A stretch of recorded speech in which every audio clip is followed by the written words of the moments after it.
Hello, it's Ukulele Saz. Welcome back to another video. Are you ready for a very interactive and different kind of video than normal today?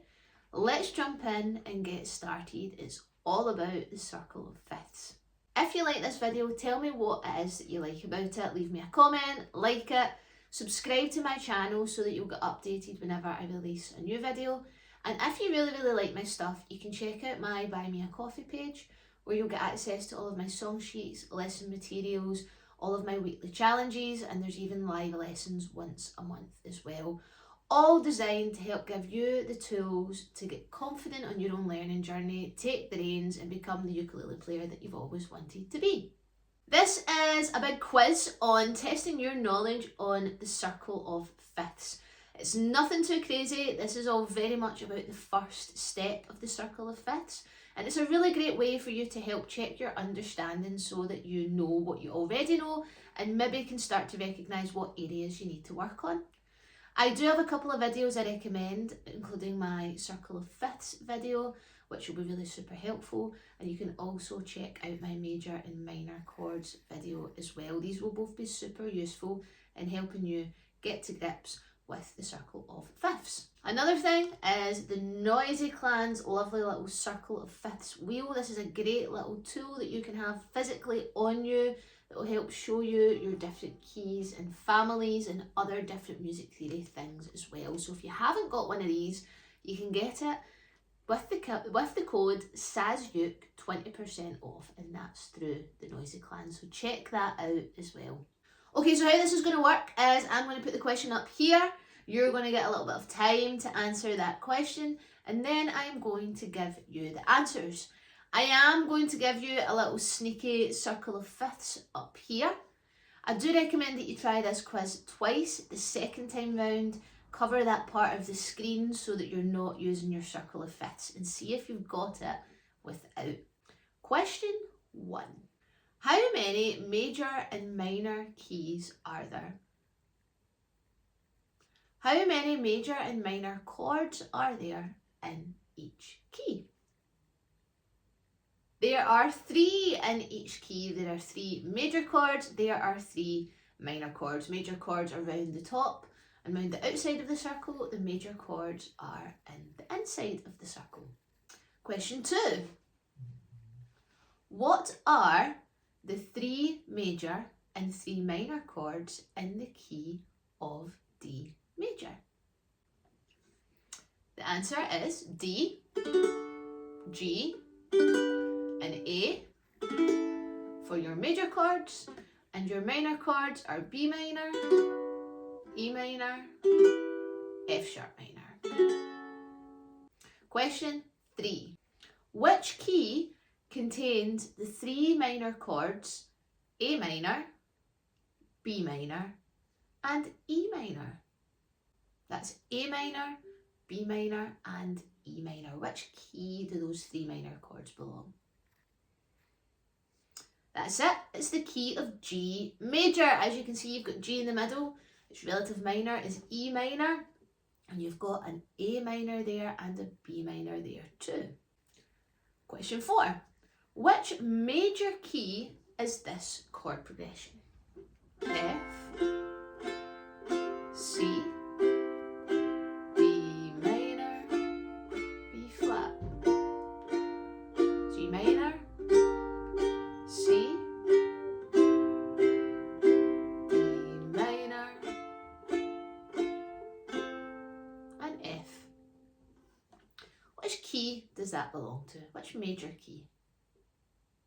That's it. It's the key of F major. We started and ended on the F chord.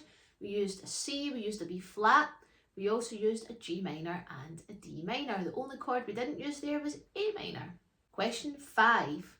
Which minor key is this chord progression in? B minor, G, F sharp minor, D, E minor, G,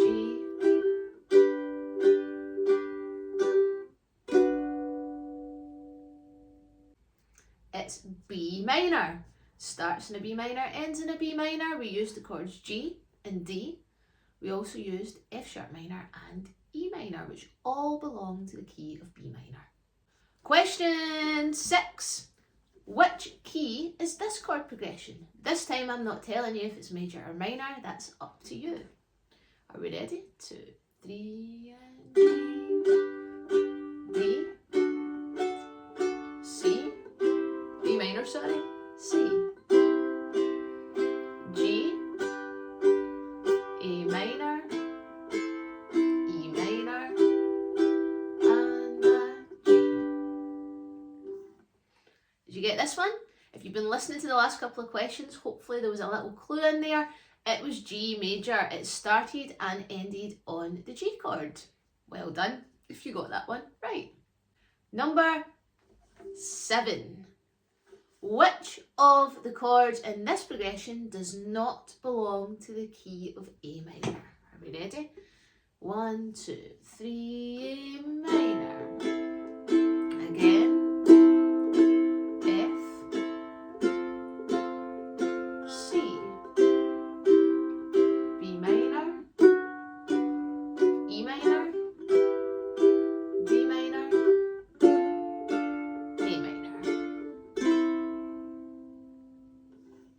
Did you get this one? It's B minor. And the key of in the key of A minor, there's A minor, D minor, and A minor, but there is no B minor. Of course, in music, there's always exceptions to the rule. This is not a strict thing, it's merely just a guideline. And again, this is just to test your knowledge on the circle of fifths to help you know which key you are playing in. And it's good to recognise which chords don't typically belong to a key. Question 8. Write your own chord progression in the key of G major. You will start with G and you'll end with G and figure something out in between. You can pause this video and come back to me. Okay, now that we're back, what did you put down? Now, there is no correct answer to this. This is just a test for you to try and think about what chords you could use in the key, just to see if you could remember. Maybe you used some E minors. Maybe you wanted to make it all major and you used G, C and D. Maybe you put one minor chord in there. You maybe put the relative minor of E minor in amongst those G's, C's and D's. It's creativity. It's up to you. Again, this is just to test your knowledge. Question 9. How can you tell if we are playing in a major or a minor key? If we're playing in a major key, typically the song will start and end on that major chord. If we're playing in the key of C, we'll typically start and end on a C chord. We will probably also have quite a lot of kind of major chords in there as well. If we're playing in the key of A minor, we might notice that it starts in an A minor and ends in an A minor. Another way to tell is generally major keys will sound a little brighter and happier. Minor keys may typically have a darker feel, so a minor key playing in A minor might have an overall darker feel. This is a little bit harder to identify, and of course isn't a set in stone rule. You'll notice this is a recurring theme in music theory. It's really there as a guideline. And finally, question 10. Question 10 is, how can we tell the difference between a major and a minor chord by sound and by structure? A major chord is generally bright and happy, joyful sounding, like a C, G, D.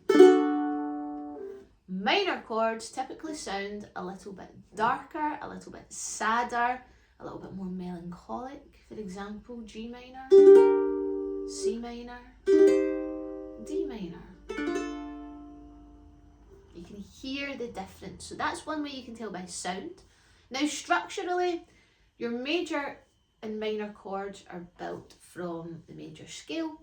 So if we take a C major chord, we take the C major scale, and we take the 1, 3, 5, so the first note, the third note, and the fifth note of the scale, which is C, E, and G. And that is our C major chord. Now, to make that minor, all we do is flatten the middle note. So we flatten the third note. And by flatten, that means we bring that note down by one semitone. If we take the chord G, I am playing the notes G, which is the 1. There's also a G on the E string. On the C string, I'm holding down the 2nd fret, so that's the D note, that's the 5, so 1, the 5. So it's the note that's on the bottom string, the B, that's the 3, that's the 3rd. So for us to make that minor, we bring that 3 down one semitone, so down 1 fret, G minor. So G major, we've got a G, B and D. To make it minor, we bring that B note down 1 semitone to make it minor.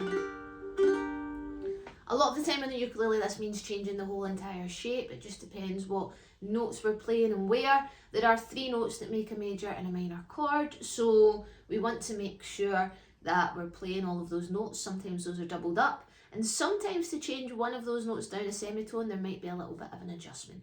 But just to summarise, a major chord is generally brighter, joyful, happy, positive, and it uses the 1, 3, 5 notes of the major scale. A minor chord is a bit darker, sadder, melancholic, and we take that middle note, that 3rd note, and we flatten it, bring it down a semitone, and that's what creates that change of mood, that change of emotion. So, how did you do? Did you manage to get 10 out of 10? Did you find that quiz difficult? Was it helpful? Did it help test your knowledge a little bit? Let me know in the comments below. Let me know if you'd like to see more of these kinds of things on my step 2 and step 3 of the circle of fifths. Go and check that out if you haven't already. And don't forget to check out my other videos, one of which you can challenge yourself to really help deepen your understanding, particularly if you found this difficult. I have got a video giving you some top tips on how to really ingrain that knowledge. It's all about finding ways to make it fun, make it easy, and make the learning experience a joyful one, because that is what the ukulele is all about. Don't forget to check out Noisy Clan, code SAZUK for 20% off any product. The Circle of Fifths thing is my favourite. And don't forget to do the quiz again without the Circle of Fifths this time, and see if you really know what you're doing. Thank you so much for watching. Check out BuyMeCoffee, subscribe, and I will see you for the next video.